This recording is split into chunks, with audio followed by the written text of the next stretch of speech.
Thank you, Barry. So thank you for letting me talk to you today, and thank you as well to those patients that have shared their stories with us. It has been such an honour to hear your stories and your experiences. So as Barry said, my name is Daisy Elliott, and today I'm going to talk to you about our study which looked at what patients were told about new procedures, and this forms part of our study called the Lotus Study. So just to provide a bit of background, but I am aware that I am very much preaching to the converted here, but the guidelines state that if a procedure is deemed innovative, patients must be informed of the novel nature of the procedure, the surgeon's experience with the procedure, the learning curve, the risks and the benefits, and indeed the unknown and unforeseeable outcomes, the evidence, or indeed the lack of, as well as alternatives to the procedure. Now that's the should, but what we actually don't know is what these discussions look like in real life, okay? And so we became interested in understanding current practice for information provision, and firstly, we wanted to understand, what do clinicians actually want to convey to patients? What do they think is important right now? We then wanted to understand what information is actually given to patients in these consultations to audio record these discussions. And finally, we then wanted to follow up with these patients to understand their views of these interactions, how they made decisions, and how they had recovered from their procedures. And so to do this, we used the Lotus Study. So just to provide then a bit of context, Lotus follows case studies of innovation as they happen in hospitals in England. It's a huge study. We are active in over 8 trusts at the moment, which has been an incredible amount of work. We have 9 case studies so far that we've proceeded with. And its methods are predominantly qualitative.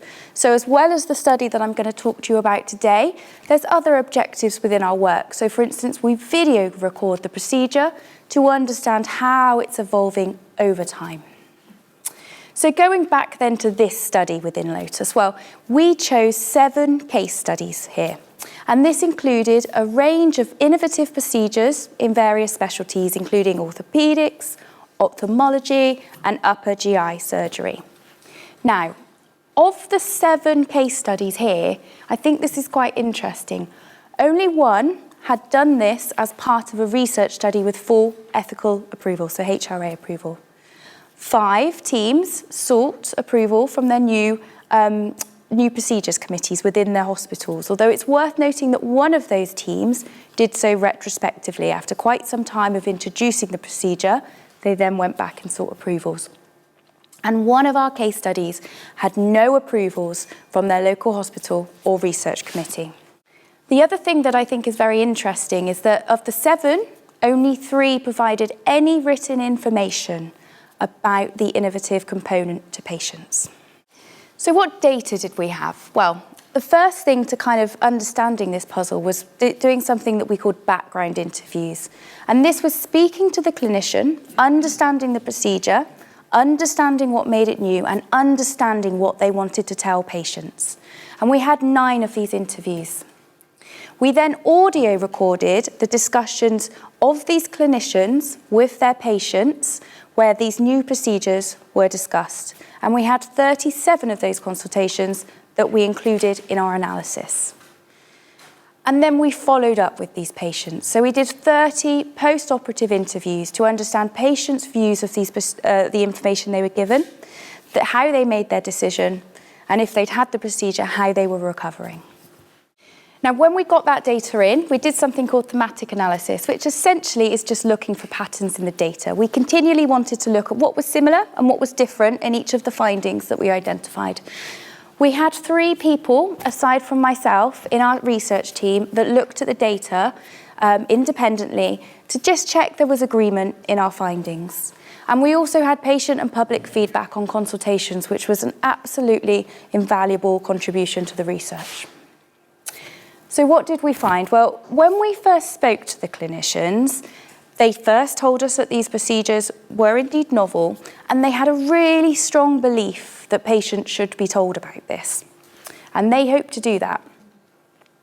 But as the interviews progressed, it became very clear that there were lots of challenges of having these kinds of discussions, and there seemed to be a real tension between clinicians wanting to tell patients all of the information and then worrying them or making them, very scared. So how did that translate then to the consultation? So these clinicians said, we want to tell procedures that this is new. Well, actually, in only 10 of the 37 consultations, there was an explicit statement that this was an innovative procedure. So it was new, it was novel, it was innovative. Those patients that had that discussion did in fact then relay to us, the surgeon told us it was new, but that's quite a small minority, isn't it? When we asked clinicians what made these procedures innovative, they mostly spoke about two different things.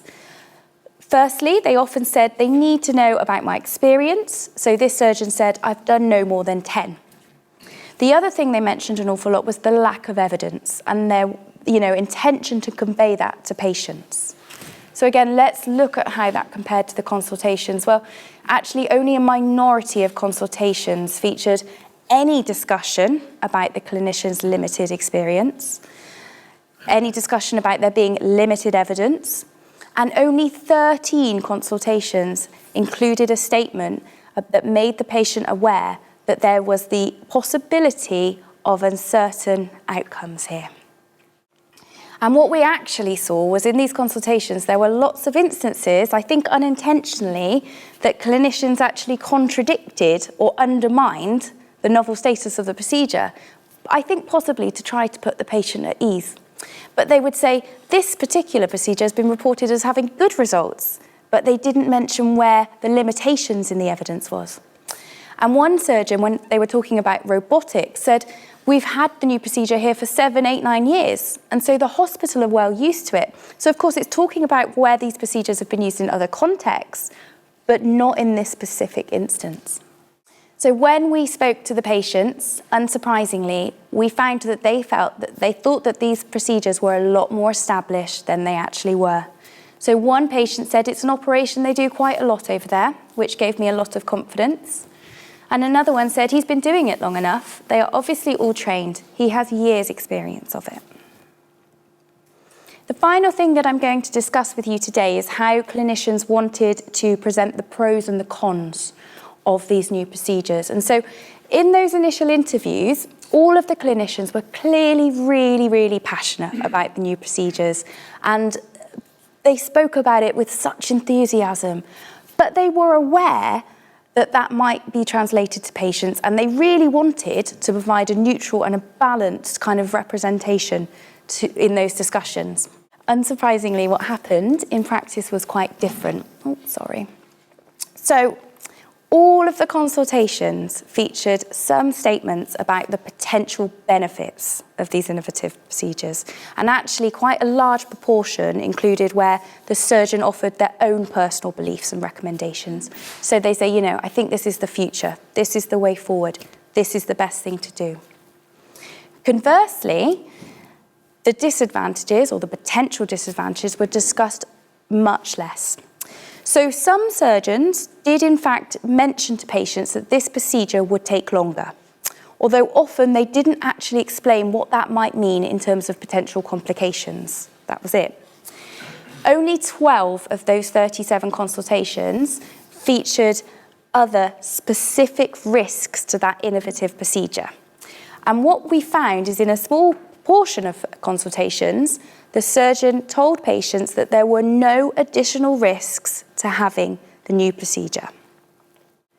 So when we followed up with patients then, they often recalled the benefits of the new procedures. And when we kind of gently tried to understand their recollection of any risks, they frequently said things like this: there wasn't any additional risks.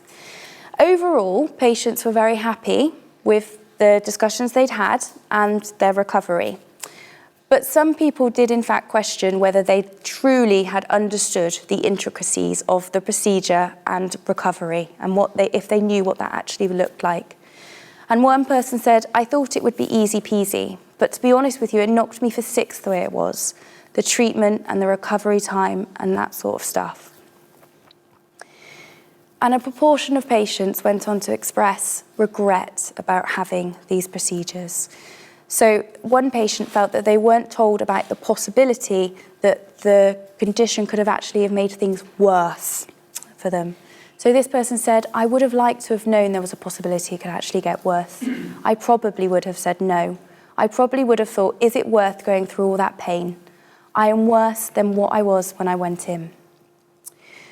So just bringing it all together today then. So clearly there are contradictions, aren't there, between what clinicians intend to say to patients and what they're actually saying to patients. And that means, of course, that many patients aren't informed about the novel status of a procedure.